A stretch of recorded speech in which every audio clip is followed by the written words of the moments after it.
এক স্ত্রীর স্বামী মারা যায়। তখন তার ছেলের বয়স ছিল 4 বছর।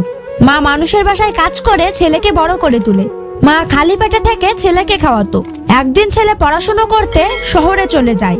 তারপর থেকে ছেলে ফোন করতো না, বাড়িতেও আসতো না। কিন্তু মা প্রতিদিন ছেলের জন্য দরজার পাশে বসে অপেক্ষা করত। আজ হয়তো আমার ছেলে আসবে। একদিন ডাকপিয়ন একটি চিঠি নিয়ে এলো। তাতে লেখা ছিল, মা আমি বড় একটা কোম্পানিতে চাকরি পেয়েছি, তুমি চিন্তা করো না, আমি শীঘ্রই চলে আসব।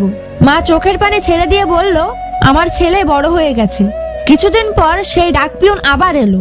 এবার চিঠি নয়, একটি লাশ নিয়ে এলো। আর সেই লাশটা ছিল তার ছেলের।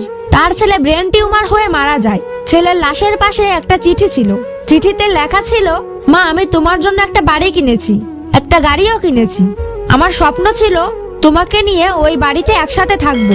কিন্তু মা সেই স্বপ্ন আর পূর্ণ হলো না। আমি চলে গেলাম পরপারে। চিঠি পড়ে মা কান্নায় ভেঙে পড়লো। বন্ধুরা, যারা যারা মাকে ভালোবাসো কমেন্টে লিখে যাও, মা আমি তোমাকে অনেক ভালোবাসি।